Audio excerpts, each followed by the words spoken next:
begin SS, I think it's important to outline a few key concepts about what is a database. Is it to find some of the keywords we'll be hearing about throughout the course first? What exactly is an SS database? SS is a collection of tools that allow you to efficiently process data, moving it in and out of the database, maintain the quality of the data, and ensure that it remains consistently entered in valid, gain insight into trends, areas of opportunity, and performance metrics. Through a series of analytic process, instruct, organize, and detailed reports to help guide informed decisions and automate tasks to help prevent processing errors and speed up workloads. Simply put, a well-crafted SS database can give you way more than what you put into it to all of that. SS database use 5 main components, and these components are collectively called to database objects, and each has a unique role to play in managing your data. The first object is a table.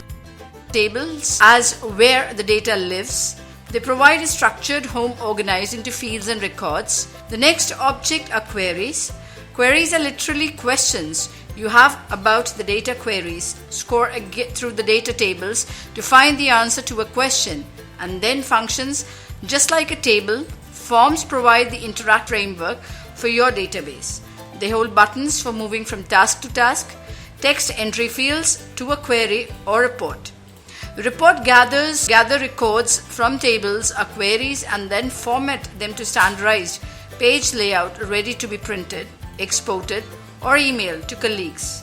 Finally, macro objects are sets of programmatic instructions that you will create that tell the database how to function when you click on a button or interact into a form or other object. They can automate some fairly complex tasks. It is the interaction of these 5 components that make the database function. First instance, might help you enter some data into a table. A query will then filter the records to a specific subset, and then iReport will format the subset of recordings for printing. Create objects will use multiple working modes called views. These can be grouped into 2 categories. The standard view is the one that you use when you're working with your data. Depending on the object, we'll use datasheet, form, report, or print preview views, which will display objects. When we are working with the information contained within the database, the other views are used when creating or modify the structure of the objects. The design, layout, and SQL views all allow you to define how the database functions. Finally, it's important to understand relational structure of an SS database. Take a look at the following problematic table of contact phone numbers. At this table, you'll notice that we have first the last names, and they're repeated over and over each time. There is an additional phone number for each individual.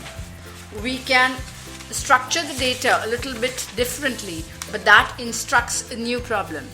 Now we have lots of blank cells where individuals don't have a contact number of each type.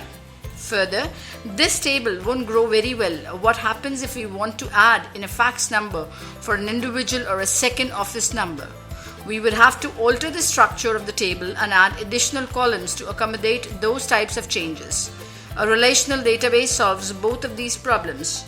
Unlike a flat file database such as an Excel spreadsheet, SS organizes data into multiple tables that connect to each other through a common field called keys.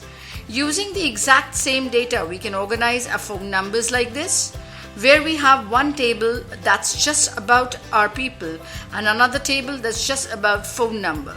By linking the 2 tables together with a key, in this case the employee number, we can accommodate growth and prevent inefficiency is in our storage. We can easily add new people or additional type of contact members without altering the structure of the table by adding additional columns. So the main benefit of the relational database: 1, they remove redundant information, and to eliminate the need to restructure the data tables in order to accommodate growth. We'll expand on all of these concepts throughout this course, and we'll be creating several objects in each of the 5 types. Looking them together to build a relational database that will officially store data, return answers to your questions, perform analysis, and generate reports.